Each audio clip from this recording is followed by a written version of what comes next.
Hello everyone, welcome to market news room and good evening. So ఈరోజు Nifty మనకు పాజిటివ్గా close అయిందండి.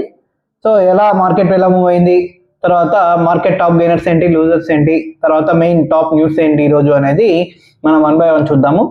ఛానల్ని కొత్తగా ఎవరైనా చూస్తున్నట్టయితే తప్పకుండా ఛానల్ని సబ్స్క్రైబ్ చేసుకొని బెల్ ఐకాన్ ఆన్లో పెట్టుకోండి అండ్ వీడియోని తప్పకుండా లైక్ చేయండి. ఇంకా డేటాలోకి వెళ్ళిపోదాం స్ట్రైట్ అవే. సో నిఫ్టీ పరంగా చూసుకుంటే 25,966 దగ్గర క్లోజ్ అయిందండి. తర్వాత బ్యాంక్ నిఫ్టీ మనకు 59,069 దగ్గర క్లోజ్ అయింది. సెన్సెక్స్ మనకు 84,929 దగ్గర క్లోజ్ అయితే mid caps and small caps రెండు పాజిటివ్ మంచి మొమెంటంతో క్లోజ్ అయ్యాయి అనమాట. 1.3% వరకు మనకు స్మాల్ క్యాప్స్ మూవ్ అయితే దాదాపు 1.2% వరకు మిడ్ క్యాప్స్ మూవ్ అయ్యాయి అనమాట పాజిటివ్ సైడ్. సో ఓవరాల్గా మార్కెట్ హెల్తీగా మూవ్ అయిందని మనం చెప్పుకోవాలి. 25,966 ఈ లెవెల్ అంటే మీకు చూడండి దాదాపు చాలా సార్లు 980 970 దగ్గర వరకు వెళ్ళి అక్కడ నుంచి రిటర్న్ వచ్చింది అనమాట. అంటే మనం ఒక రకంగా అనుకోవచ్చు 26,000 దగ్గర ఉన్న రెసిస్టెన్స్ ని చెక్ చేసింది మార్కెట్ అని చెప్పి మనం అనుకోవాలన్నమాట. సో కిందికైతే వెళ్ళలేదు మార్కెట్. 25,920 వరకు రిటర్న్ వచ్చి అగైన్ పైకి వెళ్ళడానికి ట్రై చేసింది. 966 దగ్గర ప్రెసెంట్ క్లోజ్ అయిందనమాట. సో దీనికి కారణం ఏంటనేది మనం 1 by 1 మాట్లాడుకుందాము. మనము న్యూస్ టాపిక్ లో మనకు క్లియర్ గా అర్థమైపోతుంది అనమాట. సో సెక్టార్స్ వరకు మనం మాట్లాడుకుంటే అన్ని సెక్టార్స్ ఈ రోజు పాజిటివ్ గా మూవ్ అయ్యాయి అనమాట. ఏది నెగిటివ్ సెక్టార్ లేదు. సో టాప్ గెయినర్స్ లిస్ట్ లో కనుక మనం మాట్లాడుకుంటే ఐడియా, తర్వాత మనకు లెన్స్కార్ట్, తర్వాత గ్రో, తర్వాత ఓలా ఎలక్ట్రిక్ ఇలాంటి వాటిల్లో మనకు పాజిటివిటీ కనిపించిందండి. అండ్ పాలీక్యాప్, తర్వాత ఎయిర్టెల్ లో కూడా మనకు పాజిటివిటీ కనిపించింది.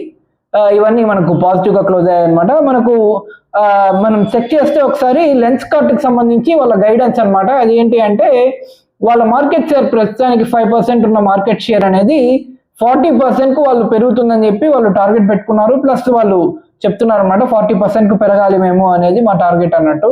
సో ఆ న్యూస్ మీద లెన్స్కార్ట్ అనేది పెరిగిందనమాట. అండ్ గుర్తుపెట్టుకోండి 5% నుంచి 40% అంటే దాదాపు ఇంటూ 8 అనమాట. 8 times పెరగాలి. అది మామూలు విషయం కాదు మార్కెట్ షేర్ పెరగడం అనేది. సో వీళ్ళైతే మరి టార్గెట్ అని చెప్పి చెప్తున్నారు. మార్కెట్ ఎంతవరకు బిలీవ్ చేసింది అంటే మార్కెట్ ప్రస్తుతానికి బిలీవ్ చేసిందని చెప్పుకోవాలి. ఒకవేళ ఏదైనా టైలర్ తిరిగితే మాత్రం ఖచ్చితంగా పడిపోతుంది, అది మామూలే కదా మనం అనుకున్నది. సో గ్రో కూడా బాగా పెరిగింది అనమాట. ఓలా ఎలక్ట్రిక్ దీనికి సంబంధించి ఏంటంటే మనకు ఓనర్షిప్ స్టేక్ సేల్ అనేది జరిగింది కదా, దానివల్ల ఫస్ట్ లో పడుతుంది. ఇప్పుడు కొంచెం మళ్ళీ రికవర్ అయిందనమాట. ఇప్పట్లో మళ్ళీ లేదు అని చెప్పి యాక్చువల్గా ఆయన ఓనర్ వచ్చేసి మనకు స్టేక్ సేల్ చేయడానికి కారణం ఏంటి అంటే పర్సనల్ యూజెస్ అని చెప్పి చెప్పారనమాట. సో అలాంటప్పుడు ఇంకేమీ అడగడానికి కూడా మాట్లాడడానికి కూడా ఏమీ ఉండదు. సో టాప్ లూజర్స్ లిస్ట్ లో కనుక మనం చూస్తే ఎలైట్కాన్ ఇంటర్నేషనల్, తర్వాత బ్లూ స్టార్, తర్వాత హెచ్డిఎఫ్సి అసెట్ మేనేజ్మెంట్ కంపెనీ, తర్వాత మీషో స్టేక్స్ అనేది మీకు గుర్తుంటే లాస్ట్ 2 days కంటిన్యూగా పెరిగాయి. ఇప్పుడు కొంచెం కరెక్ట్ అయిందనమాట. సో చూడండి సిమెన్స్ ఎనర్జీ కూడా నెగిటివ్ గా క్లోజ్ అయింది. సో ఓవరాల్ గా మనం ఇక్కడ నుంచి లెవెల్స్ వరకు మనం మాట్లాడుకుంటే యాజ్ దిస్ మనం ఇందాక చెప్పుకున్నట్టే 26,000 లెవెల్ ఎలాగైతే టెస్ట్ చేసి కిందికి వచ్చిందో వన్ మోర్ టైం మనకు ఖచ్చితంగా 26,000 లెవెల్ ని దాటి క్లోజ్ అవ్వాలన్నమాట.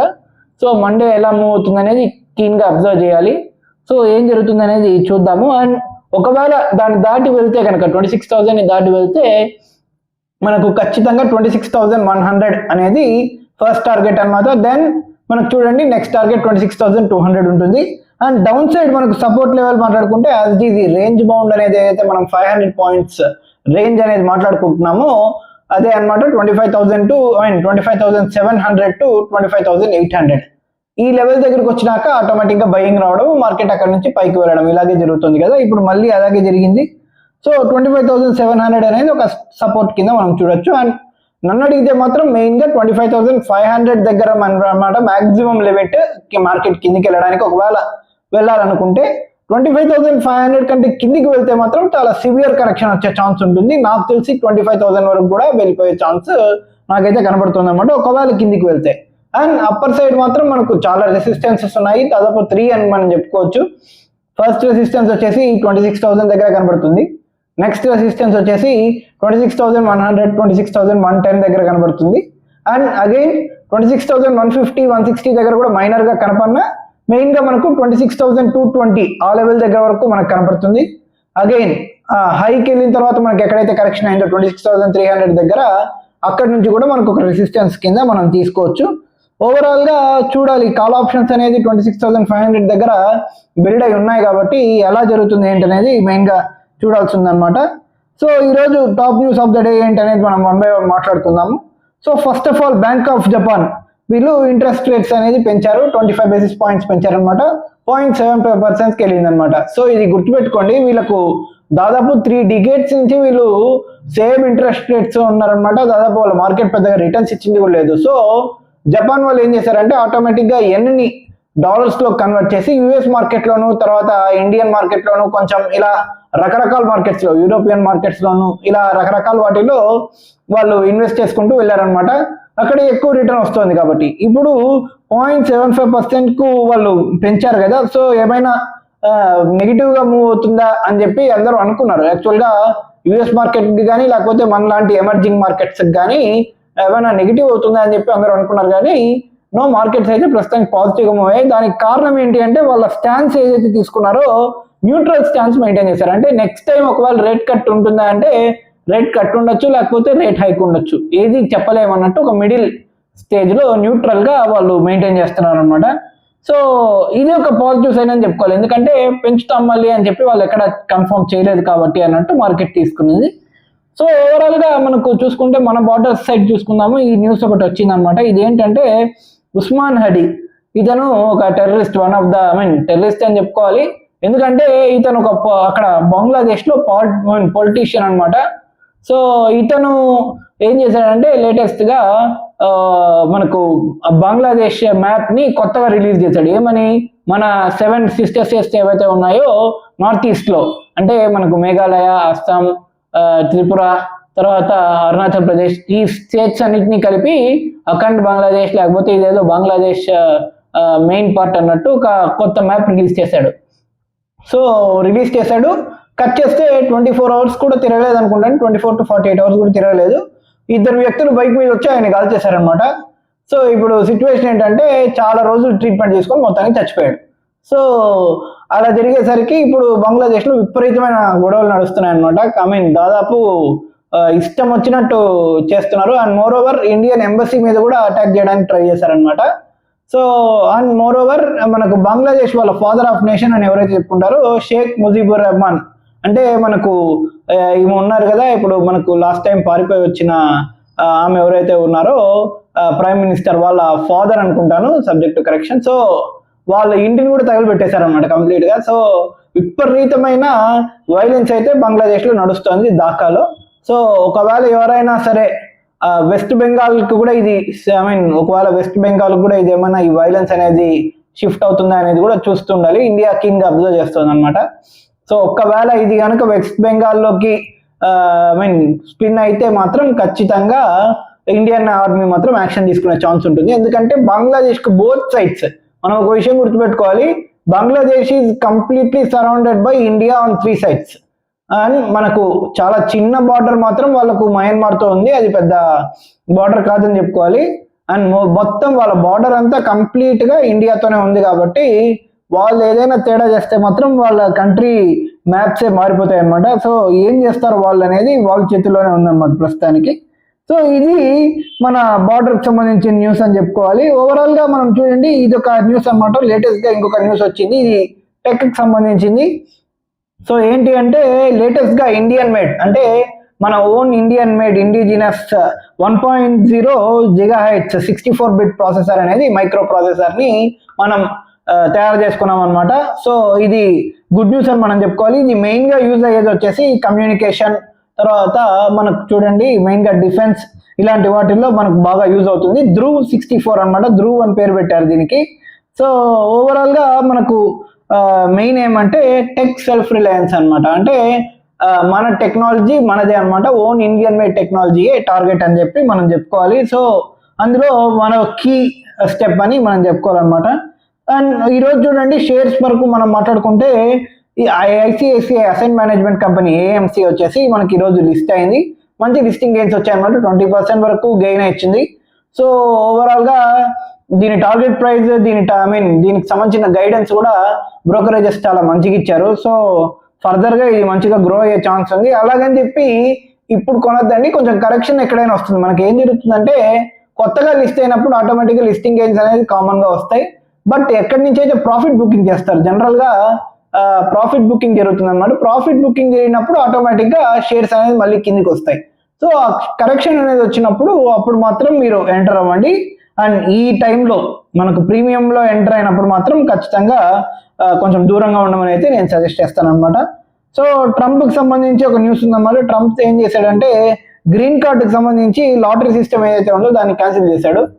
సో ఇది అనుకుంటూనే ఉన్నారు, ఎందుకంటే అక్కడ యూనివర్సిటీస్ లో యాక్చువల్గా షూటింగ్ జరిగింది.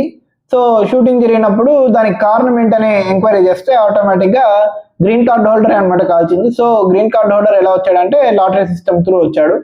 సో దానివల్ల మొత్తం ఈ సిస్టమ్ నే చేంజ్ చేయాలి అన్నట్టు ఆయన మొత్తానికి ఈ లాటరీ సిస్టమ్ ని చూపించాడు అనమాట. ఇది మైనర్ గా ఇంపాక్ట్ పడే ఛాన్స్ ఉంది.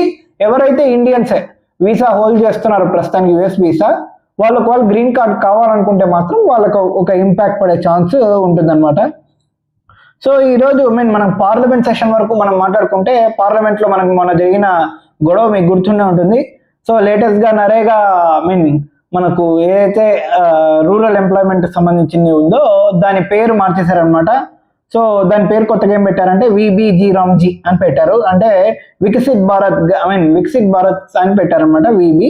సో రూరల్ ఎంప్లాయ్మెంట్ అనే యోజనకు సంబంధించి ఇది నేమ్ చేంజ్ చేశారనమాట. అది దానికి ఏంటంటే మహాత్మా గాంధీ పేరు ఉండేది ఇది వరకు నరేగాలో. సో ఆ పేరు తీసేసేసరికి అపోజిషన్ అనేది గొడవ చేస్తుంది. ఇది కామనే అనమాట మన పార్లమెంట్ లో ఎప్పుడు జరిగేది.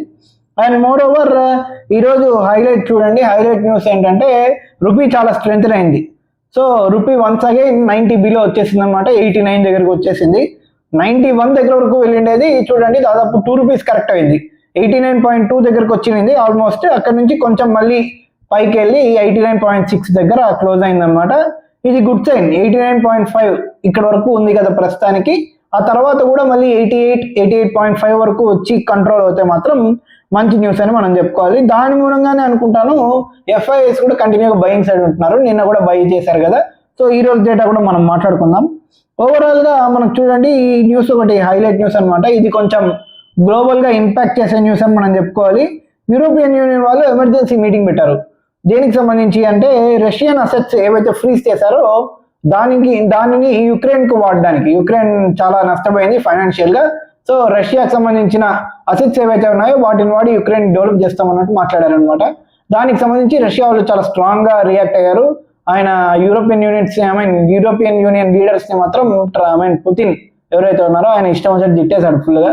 సో రకరకాలు తిట్టాడు, పందిరు అన్నాడు, తర్వాత ఏమేమన్నాడు, స్వైన్స్ ఏదో అన్నాడు ఆయన మొత్తానికి. సో ఆయన చాలా సీరియస్ గా ఉన్నాడు అనమాట. ఆయన చెప్పింది ఏంటంటే మేమైతే యుక్రెయిన్ లో మేము అనుకున్నది ఖచ్చితంగా సాధిస్తాము. బై వార్ కానీ లేకపోతే పీస్ కానీ ఎలాగైనా సరే మేము ఖచ్చితంగా సాధిస్తామని చెప్పి పుతిన్ అయితే మరోసారి చెప్పాడు. సో వీళ్ళేమో రష్యన్ అసెట్స్ ని వాడుకొని యుక్రెయిన్ డెవలప్ చేయాలని వీళ్ళు అనుకుంటున్నారు. సో ఇప్పుడు ఏం చేస్తారు అనేది చూడాలన్నమాట.